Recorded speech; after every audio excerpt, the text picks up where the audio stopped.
오늘 성경 제목입니다. 감사하고 찬양할 때 문제는 해결됩니다. 감사하고 찬양할 때 문제는 해결됩니다. 부모가 자녀가 잘 되기를 간절히 바라는 것처럼 하나님을 믿는 우리 모든 사람들이 잘 되기를 간절히 바라십니다. 분명히 애굽에 종살이 하던 이스라엘 백성들, 하나님께서 진짜 사랑해 주셔서 가나안 땅을 선물로 주셨습니다. 종에게 땅을 주시고 종에게 집을 주신 겁니다. 우리 믿는 모든 자들도 하나님께서 가나안 땅을 저마다 다 선물로 주셨습니다. 오늘 설교를 들을 때 믿음으로 이게 믿어져야 하나님의 말씀이 들리고 영안이 열리고 이 말씀이 마음속에 새겨질 것 같습니다. 믿어지시는지 생각해 보시고 아멘으로 화답해 주시면 좋을 것 같습니다. 하나님은 나를 위해 가나안 땅을 예비해 두시는 하나님이시다. 아멘. 하나님은 지금도 나를 위해서 가나안 땅을 예비하고 계시는 하나님이시다. 아멘. 분명히 그러면 하나님은 가나안 땅을 나에게 선물로 주실 것이다. 아멘. 이게 믿어지셔야 됩니다. 오늘 설교를 들을 때 하나님께서 가나안 땅을 나에게 무조건 주실 것이다. 아멘. 하나님이 축복해 주신 그 땅에 내가 들어갈 것이다. 아멘. 그러면 가나안 땅 이러면 추상적일 수도 있기 때문에 일전에 생각해 본 것처럼 상상을 빨리 하셔야 됩니다. 하나님, 저의 가나안 땅 제가 이런 것들을 소원하고 소망합니다. 그게 재정의 문제가 해결되는 그 꿈이 될 수도 있고, 내 몸이 나아서 질병이 해결이 되는 그것이 될 수도 있을 거고, 자녀의 삶의 문제가 해결이 되는 그것이 될 수도 있을 것이고, 직장의 문제, 사업의 문제, 생업의 모든 문제가 해결되는 그것이 될 수도 있고, 지금 빨리 머릿속으로 꿈꾸시고 소원이 무엇인지를 떠올려 보셨으면 좋겠습니다. 설교를 그냥 듣는 게 중요한 게 아니고 하나님이 주신 그 가나안 땅을 내가 진심으로 믿고 내가 진심으로 원하는 그 가나안 땅을 진짜 내가 되겠구나라고 소원하는 그곳을 그려야 오늘의 말씀이 성도님들 한 분 한 분에게 역사가 되고, 단순히 이스라엘 백성은 가나안 땅 가고 나는 나야 라고 이야기하면 이거는 남의 이야기가 되는 겁니다. 그래서 오늘 설교를 들으면서 하나님, 간절하게 내가 원하는 그 꿈, 간절하게 내가 원하는 그 소망, 이걸 꿈꾸고 마음속에 품고 오늘 이 시간에 설교를 들으면서 말씀이랑 내 삶을 접목해 보실 때에 가나안 땅 하나님이 주십니다. 지금 품고 있는 그 소원, 그 꿈과 소원, 분명히 주님이 주시는 가나안 땅이다. 분명히 이 꿈은 주님을 만나면 이루어지는 가나안 땅이다. 아멘이 안 남기면 다시 갑시다. 머릿속에 마음속에 꿈꾸고 계획한 그 소원이 있습니다. 가나안입니다. 근데 그 소원은 반드시 이루어 주십니다. 하나님은 가나안 땅을 우리 모든 성도에게 주십니다. 반드시 주십니다. 반드시 주십니다. 그러니까 우리는 어디를 보고 나아가야 되는 그 꿈을, 그 가나안 땅을 보면서 나아가야 되는데, 설교를 준비하면서 느껴진 영감으로 온 제 깨달음이 뭐냐면, 가나안 땅과 나 자신을 연결짓지 않아서 가나안은 가나안대로 있는데 내 영안이 가로막혀서 내가 내 육신대로 사는 성도들이 있을 수 있겠구나. 그러면 빨리 믿음으로 이 영안을 강제로라도 열어주세요라고 기도를 하는데, 오늘 설교의 숙제는 가나안 땅이 내 꿈과 소원이고 그 꿈과 소원은 하나님이 나에게 주신 가나안 땅이구나. 말씀으로도 하나님께서 말씀하셨습니다. 말씀으로도 네 길을 여호와께 맡기라. 그를 의지하면 그가 이루시고. 가나안 땅을 생각합니다. 내 꿈을 생각합니다. 내 질병이 나아져서 100살까지 전도하면서 신명나는 삶을 꿈꾸고 있습니다. 혹은 자녀가 거듭나기를 원합니다. 자녀가 주의 사람으로 거듭나기를 원합니다. 혹은 사업이 번창하고 생업이 잘 되기를 원합니다. 그 가나안 땅을 하나님께 맡기면, 주님을 의지하면 주님이 이루어 주시는 게 맞습니다. 왜 그러냐? 이 꿈과 소망, 내 능력으로, 내 생각으로 내가 지금 떠올린 건 아닙니다. 왜 그러냐면 이 모든 꿈과 소망과 가나안 땅은 주님이 주신 꿈과 주님이 주신 소원과 주님이 주신 가나안 땅이기 때문입니다. 말씀으로도 말씀하십니다. 너희 안에서 행하시는 이는 하나님이시니 자기의 기쁘신 뜻을 위하여 너희에게 소원을 두고 행하시나니, 너희에게 소원을 두고 행하시는 이는 하나님이신데 너희 안에 소원을 두고, 이 말은 너희 안에 가나안을 두고, 이 말은 너희 안에 가나안이 있으면 너희 안에서 행하시는 이가 있으니 이는 하나님이시니. 아멘. 다시 가겠습니다. 너희에게 소원을 두고 행동하시는 이가 있으니 너희 안에 소원을 두고, 너희 안에 꿈과 목표와 계획과 가나안을 두고 너희 안에서 행하시는 이가 계시니 이는 바로 하나님. 그러면 지금 다시 머릿속에 꿈과 계획과 소망과 내가 진짜 원하고 싶은 걸 생각해야 됩니다. 그리고 이걸 이루어주신 건 하나님이십니다. 근데 에이, 그게 과연 될까? 내 존재가 이 정도밖에 안 되는데 그 꿈과 계획이 될까? 그냥 이건 성경의 말씀만 아닌가? 이러면 오늘의 대전제부터 틀어진 겁니다. 첫 번째 제가 오늘 믿어야 된다는 대전제가 뭐였냐면, 하나님이 가나안 땅을 주신 거라고 믿습니까? 라고 했을 때 아멘이라고 했는데, 하나님이 주신 가나안, 하나님이 나에게 가나안을 분명히 주실 것이라고 믿으십니까? 아멘. 이게 대전제입니다. 대전제. 하나님이 가나안을 주시고, 하나님이 나에게 소망을 주시고, 하나님이 내 안에 소원을 주시고, 내 안에서 일을 이루시는 건 하나님. 그러면 하나님이 이 소원을 이루어 주신다. 오늘 진짜로 하나님이 이루어 주시는 걸 가나안 진짜로 들어가야 됩니다. 가나안 진짜로 들어가야 됩니다. 다시 한번 아멘으로 단계별로 성도님들에게 가나안 땅을 우리들 영적으로 한 발짝 한 발짝 들어갈 수 있게끔 제가 질문을 한번 드려보겠습니다. 성도님들 질문을 드릴 테니 다시 한번 답변을 해주시면 좋을 것 같습니다. 하나님은 나를 위해 가나안 땅을 예비해 주셨다. 아멘. 하나님은 반드시 그 가나안 땅을 내게 선물로 주실 것이다. 아멘. 여기까지 믿으셨으면 다음 단계도 믿으셔야 됩니다. 그 다음 단계가 뭐냐면, 가나안 땅에 들어가기 위해서는 광야의 생활을 거쳐야 됩니다. 이 말은 우리가 지금 마음속에 꿈과 계획과 소원과 가나안 땅을 그리고 있는데, 지금 살고 있는 이곳이 어딘가 보면 광야 생활을 내가 지금 하고 있는 것입니다. 두 번째로 우리가 믿어야 될 건 뭐냐면, 분명히 여호수아 성경에도 가나안 땅을 들어가기 이전에 여리고성이라는 성벽이 있다라는 것. 그러면 지금 다시 꿈과 계획과 소원과 그 가나안 땅을 우리가 지금 생각하고 있는데, 거기를 가다 보니까 장벽을 만나고 방벽을 만나게 됩니다. 이것도 믿으십니까? 살면서 가나안 땅에 들어갈 때 여리고성이라는 성벽이 우리 삶에도 있다 이 말입니다. 여리고성을 제가 찾아보니 여리고성은 가나안에 들어가는 첫 번째 성벽입니다. 높이는 14m나 되는 웬만한 건물보다도 높은 방벽으로 이루어져 있습니다. 그리고 여호수아 1장부터 이미 높고 그 요새가 너무나 굳건하여서 출입하는 자가 없다라고, 침입 자체가 불가능하다라고 이야기가 나옵니다. 그리고 성벽이 하나로 구성된 게 아니라 두 개로 구성됐습니다. 외벽도 있고 그 안에 내벽도 있고, 외벽과 내벽 사이에는 지금 거인과 같은 군인들이 거기서 진을 치고 무장하고 있는 어마무시한 성입니다. 난공불락의 성으로 보여지고 공략하기 절대로 불가능한 성처럼 보여집니다. 분명히 이상합니다.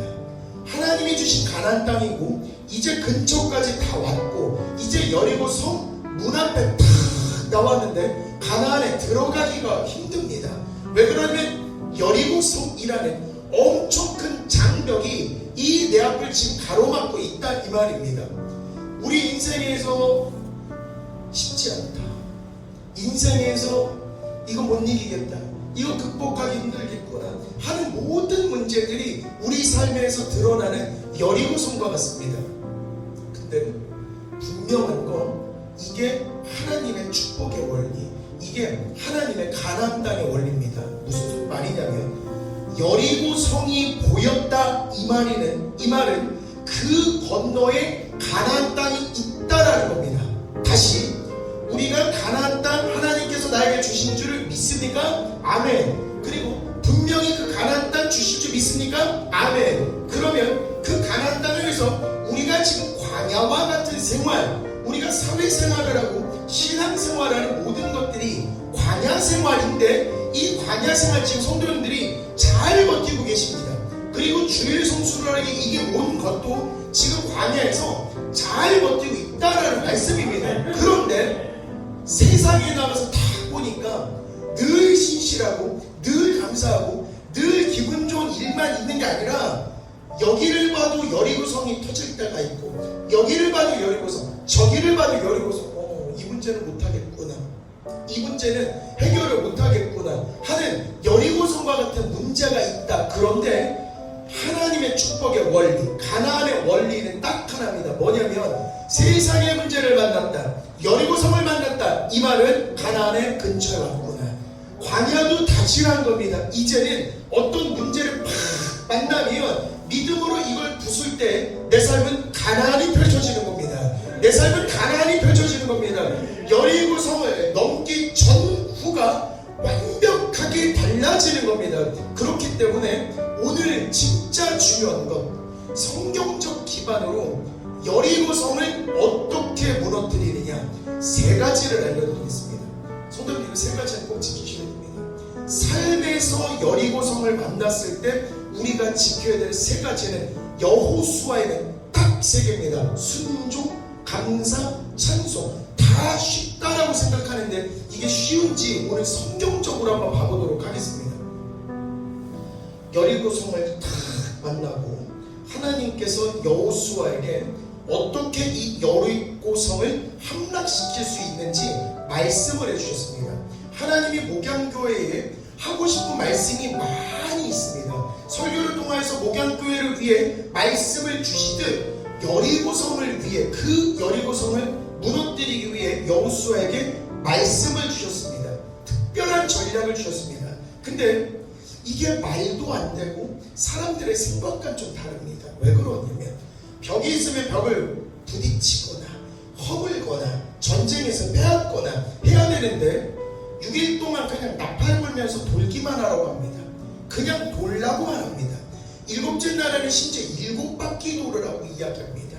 그때 소리를 외치면 무너진다라고 이야기하는데 인간적으로는 이게 말이 되지 않습니다. 그리고 이스라엘 백성들의 역사를 보시면 됩니다.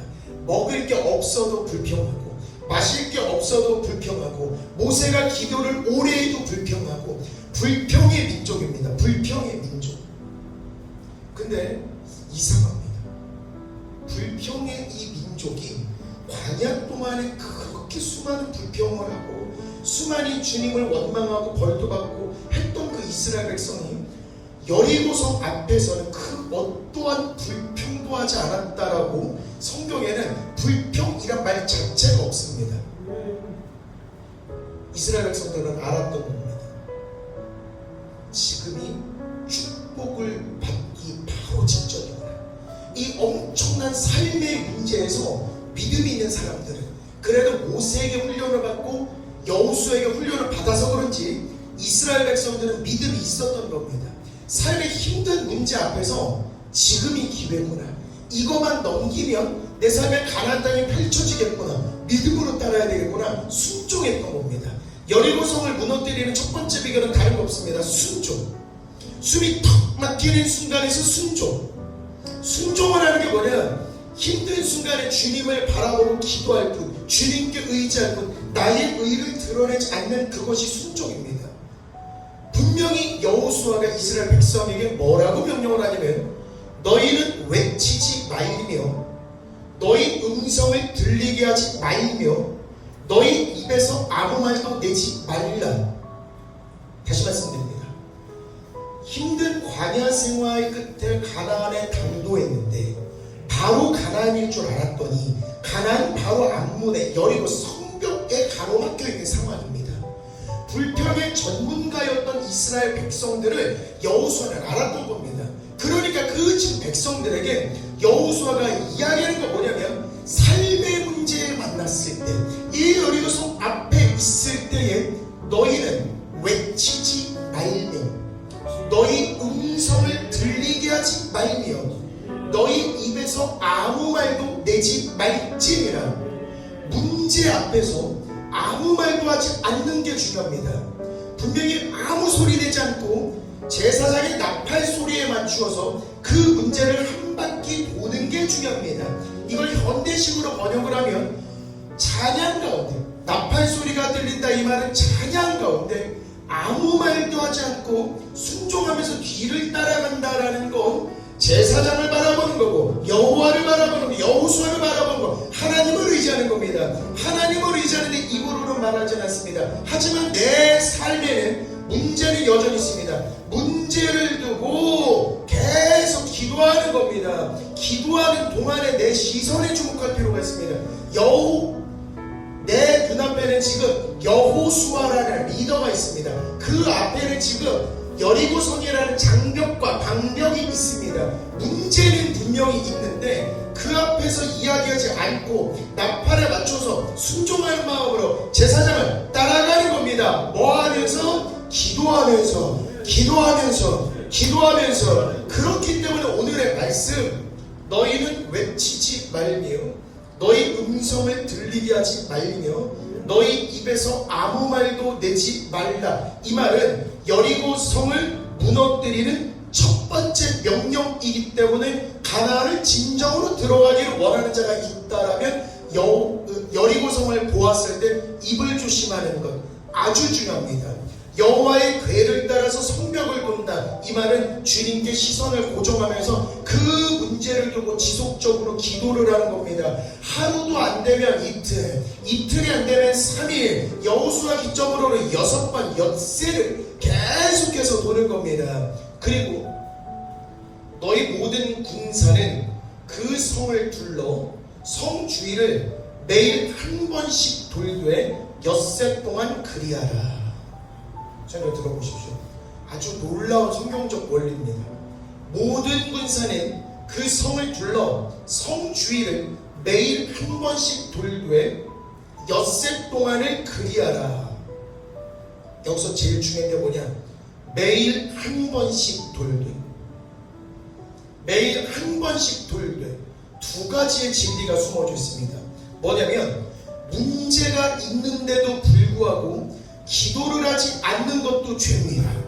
여리고성이 있는데 돌지 않는 것도 죄입니다. 무슨 말씀이냐면 삶에서 여리고성과 같은 문제를 딱 맞았을 때 하나님을 바라보면서 매일 한 번씩 돌되, 이 말은 주께 그 문제를 놓고 매일 한 번씩 기도를 드리는 순종하는 나의 영혼이 되어야 되는 겁니다. 두 번째, 문제가 있기 때문에 우리는 세상 속에서 월요일도 화요일도 수요일도 목요일도 지속적으로 삶을 가는데, 예를 들어서 여리고성이 계속 있기 때문에 어디를 가든 그 생각만 납니다. 어디 가서 문제만 생각납니다. 마음이 불편합니다. 열받습니다. 문제가 자꾸만 생각이 납니다. 하는 일도 잘 안 됩니다. 여리고성만 떠올립니다. 근데 성경적 원리는 딱 하나입니다. 한 번씩만 돌 때, 뭔 소리냐면 문제가 팍 터졌을 때 내가 할 수 있는 건 아무것도 없습니다.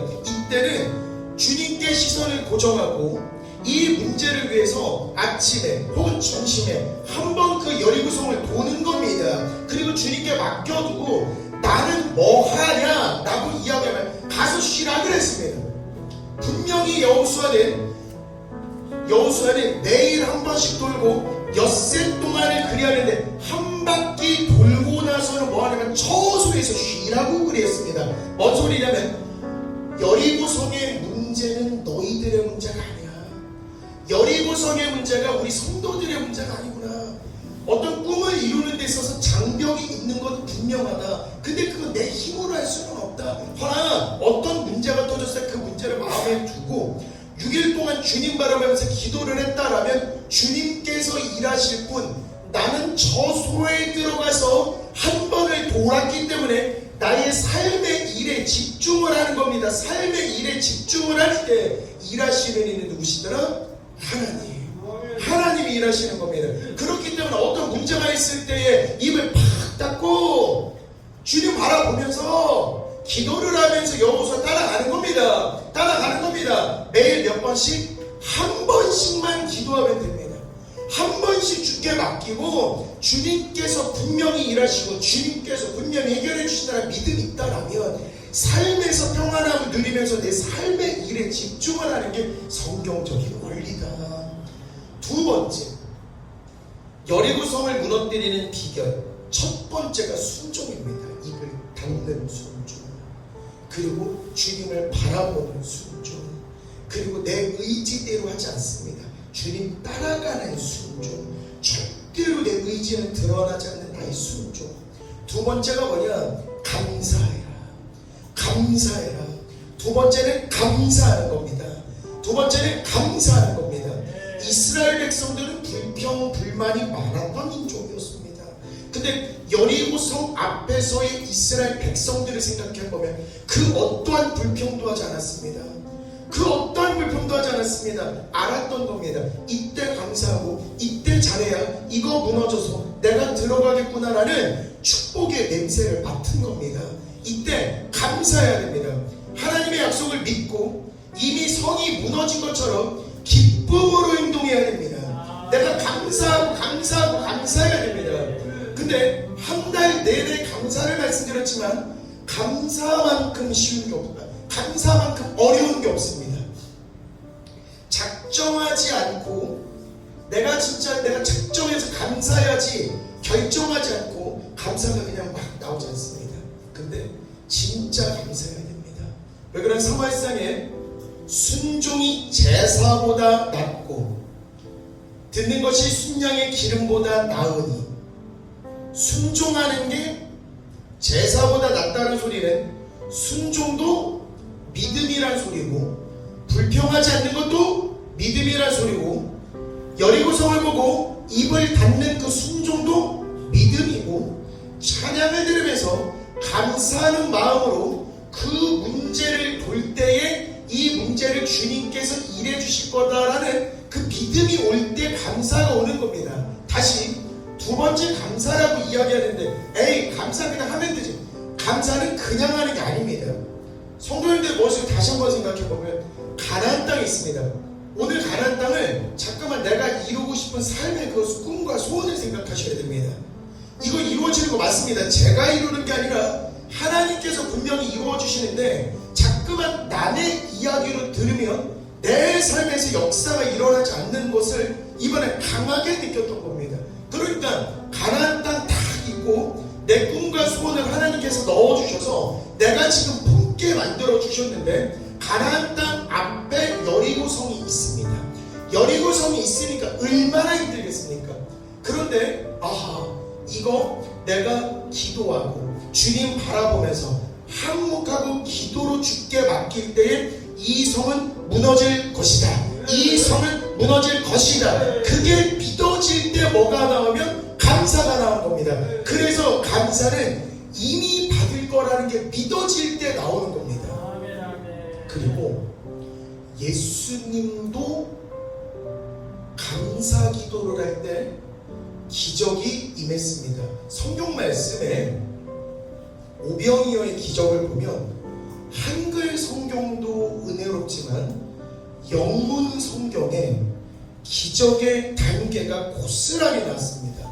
한글 성경은 글자만 나와서 이게 엄청 기적인가 이런 느낌이 축약이 되어 있는데 영문 성경에는 그 단계가 정확하게 나옵니다. 한글 성경에는 이렇게 나옵니다. 예수께서 떡을 가져 축사하신 후에 앉아있는 자들에게 나누어 주시고 물고기도 그렇게 그들에게 원대로 주시니라. 예수께서 떡을 가져 축사하신 후에 앉아있는 자들에게 나누어 주시고 물고기도 그렇게 그들의 원대로 주시니라. 그러면 아멘하고 이게 좀 오병이어의 기적이고 이 기적의 출발이고 그렇구나 이건데 영문 성경은 다릅니다. 영문 성경에 영어로 뭐라고 나와 있냐면 지저스가 take the bread, 이 bread는 빵입니다. take the bread, 빵을 in his hand, 그의 손에다 두셨다고 합니다. 우리가 여리고성의 문제, 지금은 광야에서 이스라엘 백성들이 굶주리고 있는 어떤 문제, 그 문제거리를 in his hand, 손에다가 두셨다고 합니다. 문제들을 예수님께서 손으로 두셨습니다. And 그리고 gave thanks, 감사하다 기도드립니다. to God, 하나님에게 감사하고 기도드린 겁니다. 이상합니다. 뭐가 이상하냐면 손에는 문제거리가 있습니다. 현재 손에는 문제거리가 있는데 아직 기적이 일어나기 전입니다. 근데 지금 백성들이 먹지를 못하고 있는 빵과 물고기 어떤 문제거리 앞에서 하나님, 예수님이 하나님께 뭐라 그러면 Thank you my Lord, 하나님 감사합니다 기도를 한 겁니다. 이게 이상합니다. 왜 그러냐면 굶주리고 있는 상황에서 어떻게 감사가 나왔을까?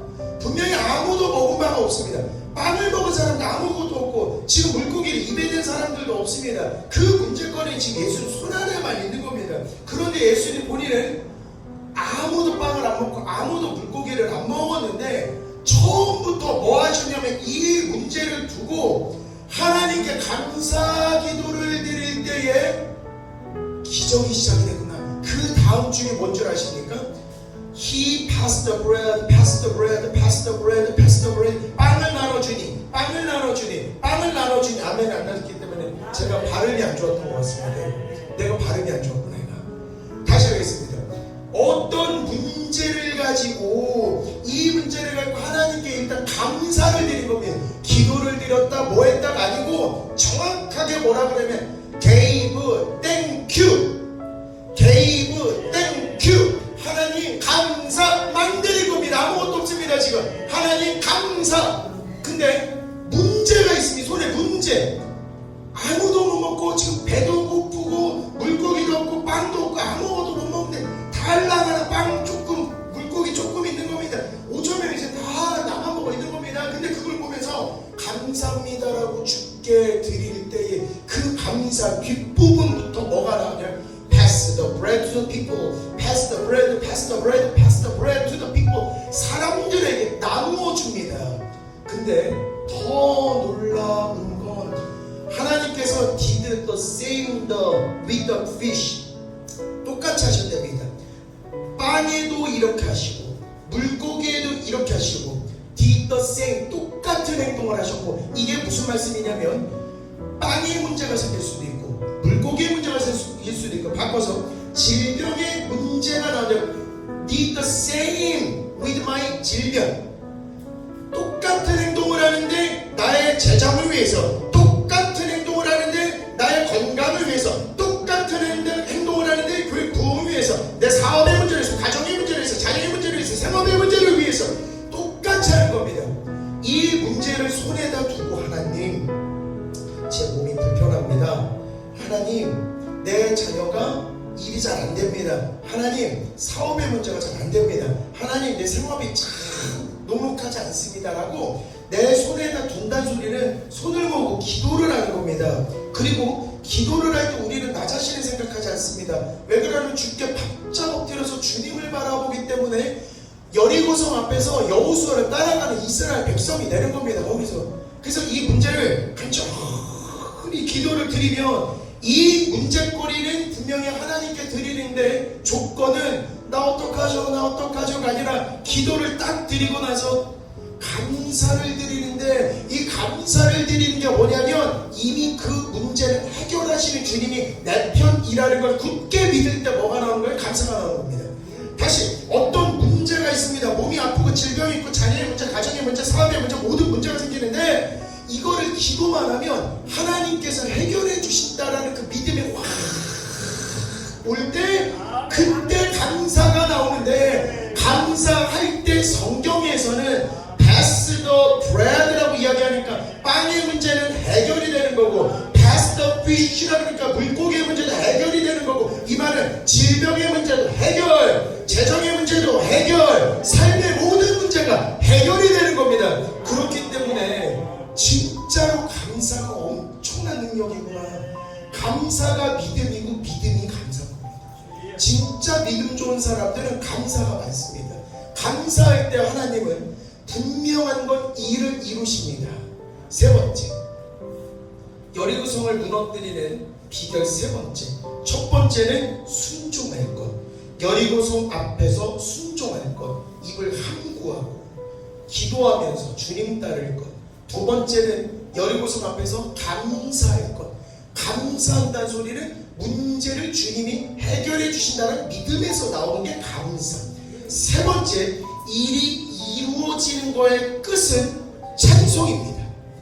일이 이루어지는 끝은 찬송입니다. 예를 들어서 어린아이라고 생각해 봅시다. 생일이 임박했고 뭐 갖고 싶어? 라고 이야기했을 때 예를 들어 로봇 갖고 싶어. 그런데 로봇을 사줄 생각은 없었습니다. 너무 비싸니까.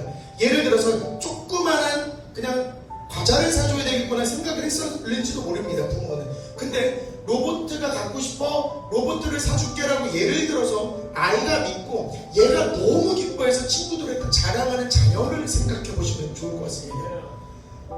로봇을 사달라고 했으나 현재 상황이 여의치가 못해서 로봇을 못 사주고 과자를 사주려고 마음을 먹었습니다.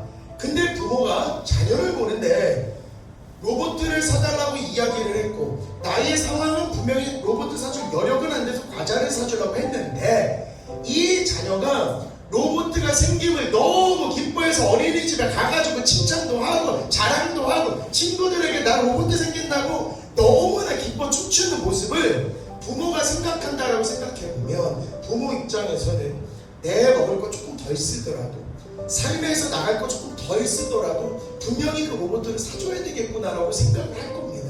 뭔 소리냐면 감사도 참 어렵지만 이 가나안 땅에 여리고성이 무너질 거라는 그 사실, 그래서 곧 멀지 않은 미래에 그 가나안 땅이 내 삶에 이루어질 거라는 그 믿음, 이 믿음 모든 것들을 담아서 찬양할 때 일이 이루어지는 겁니다. 찬양은 일이 이루어지는 날인 겁니다. 찬양에는 문제가 해결이 되는 겁니다. 하나님이 저에게 영상을 보여주시겠습니다. 눈앞에 영상을 보여주셨습니다. 칠판이 쫙 있습니다. 칠판. 성경때 칠판을 지으면 이 칠판에 바닥이 있습니다. 칠판에 받침대가 있습니다. 칠판을 쫙 지으면 바닥이 여기 먼지처럼 수북하게 쌓입니다. 청소를 하지 않으면 칠판에 먼지가 이렇게 쏙 있습니다. 누군가가 손바닥으로 치면 먼지가 확 일어납니다. 이게 하나님 뭐라고 보여주시는 거면 삶에서 우리가 삶을 가는데 세상에서 여리고성에 팍 나오면 거기 먼지가 귀찮은 겁니다. 또 가다 보니까 누군가 팍 건듭니다. 그럼 거기서 먼지가 싹 일어납니다. 근데 하나님께서 뭐를 보여주시냐면 찬양을 부르는 게 어떤 느낌이냐면 아멘이 아멘이 다시 가겠습니다. 칠판 밑에 먼지가 나를 괴롭히는 먼지가 쫙 쌓여 있는데 이 먼지를 찬양을 부르는 게 영적으로 보면 이게 무슨 말이냐면 그 먼지 앞에다가 내가 불면 호흡을 여기는 이제 깨끗함만 남아있는 겁니다. 먼지는 싹 다 없어지는 겁니다. 삶에 있는 군더더기 이런 더러운 모든 문제들을 해결하는 힘이 찬양이구나. 확실한 건 하나 있습니다. 우리 교회에서 찬양을 가장 많이 받는 사람, 가장 많이 찬양을 부르는 사람, 어떤 교회를 가든 찬양을 가장 많이 하는 사람을 가만히 보십시오. 그 사람이 잘 되는 사람인지 안 되는 사람인지 확실한 건 찬양만이 부르는 사람은 하나님이 일하시는 걸 가장 많이 보는 사람입니다. 지금부터 우리 성도님들이 내가 찬양 가장 많이 할 거야. 아멘. 안 할게. 다시. 내가 지금부터 찬양 가장 많이 할 거야. 아멘. 찬양 가장 많이 할 거야. 아멘. 이 말은 삶에 있는 모든 문제들을 주의 이름으로 부르는 겁니다. 일곱째 날에 그 성을 7번 돌며 제사장들은 나팔을 불 것이며 제사장들이 양각 나팔을 길게 불어 그 나팔 소리가 너에게 들릴 때에 백성은 다 큰 소리로 외쳐 부를 것이라. 그리하면 성벽이 무너져 내리니. 아멘. 바퀴를 도는 건 우리 성경에서 7은 완전수, 즉 하나님을 의미합니다. 이 말이 무슨 말이냐면 엿새 동안 나를 괴롭혔던 삶의 문제가 있을지라도 그 문제를 두고 예수님도 분명히 떡과 물고기를 놓고 축사 감사기도를 드렸던 것처럼 우리가 그 문제를 두고 엿새 동안 기도하고 7째 날 주께 나와서 하나님 앞에 찬양을 드릴 때 그 문제는 해결이 되는 것. 무슨 소리냐면 7째 날 7바퀴가 숫자가 중요한 게 아니고 일을 이루시는 건 하나님뿐이었구나. 일을 이루시는 건 하나님밖에 없는 겁니다. 하나님께 맡길 때 모든 게 해결이 되는데 인간적으로 우리가 한 건 딱 하나밖에 없습니다. 무엇? 찬양.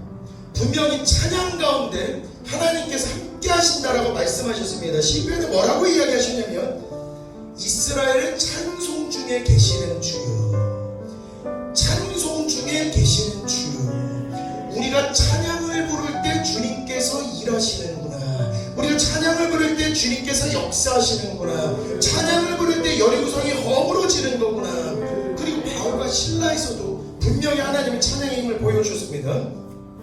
한밤중에 바울과 실라가 기도하고 하나님을 찬양하며 죄수줄이 듣더라. 이에 갑자기 큰 지진이 나서 옥토가 움직이고 문이 다 곧 열리며 모든 사람들의 매인 것이 다 벗어진지라. 아멘. 바울과 실라가 기도했습니다. 바울과 실라가 찬양했습니다. 바울과 실라가 전도를 하다 보니까 감옥에 가게 됩니다. 그 감옥은 여리고성입니다. 여리고성문 앞에서 바울과 실라가 뭐했냐면 그거 붙들고 기도하고 찬양하고 기도하고 찬양하고 기도하고 찬양하고. 그런데 하나님께서 깨달음을 주신 게 딱 하나가 있습니다. 하나님께서 기도하고 찬양하고 기도하고 찬양하고 기도하고 찬양할 때 큰 지진이 나서라고 말씀을 하는데 이게 진짜 우리의 땅이 움직이는 건지. 근데 저희 깨달음은 달랐습니다. 진짜의 땅이 움직이는 것도 분명히 큰 지진인데 우리가 여리고성 앞에서 찬양을 할 때 잘 생각해 보시면 우리가 찬양할 때 할 수 있다 하시니는 이렇게 찬양하지 않습니다. 우리 어떻게 찬양하면 할 수 있다 하시니는 나의 능력 주 하나님 의심 말라 하시고 물결 위를 걸라 하시네.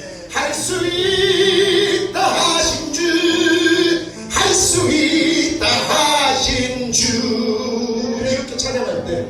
이렇게 찬양할 때 보시면 제 눈앞에 세상이 다 움직입니다. 제 눈앞에 세상이 다 움직입니다.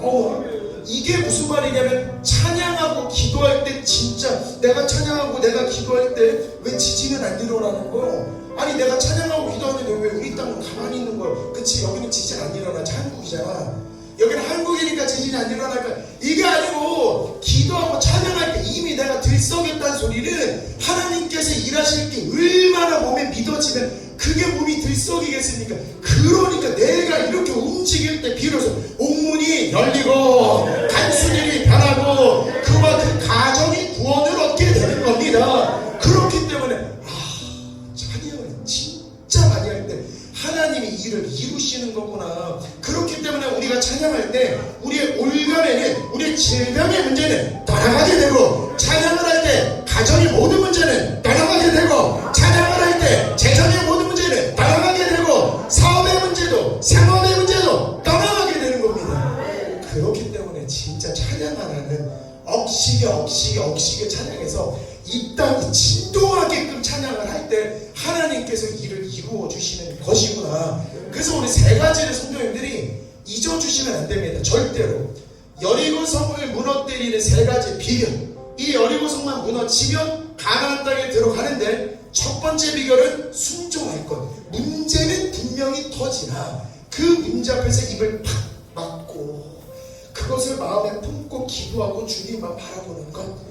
두 번째가 감사할 것, 주께 바라보면서 어차피 내 일이 아니고 하나님의 일이니까 하나님이 다 해줄 거라는 그 감사에 분명히 일이 시작이 되는데 감사의 끝은 늘 찬송이다. 찬송을 하는데 몸이 들썩일 정도로 찬양을 하는 겁니다. 운동을 할 때도 한 발짝 기쁨으로 찬양할 때 내 삶의 진동이 될 것이며 하나님께서 분명히 우리에게 커다란 역사, 가나안 땅을 우리에게 주실 것 같습니다. 결론 맺겠습니다. 강건한 여리고성이 무너진 건 인간의 능력이 아니고 하나님의 능력입니다. 그리고 감사하고 찬양하는 건 하나님의 능력을 경험하는 열쇠이기도 합니다. 그리고 오늘 감사하고 찬양할 때 우리의 여리고성은 무너지고 우리의 가나안 땅은 곧 우리의 선물, 우리의 것이 되게 됩니다.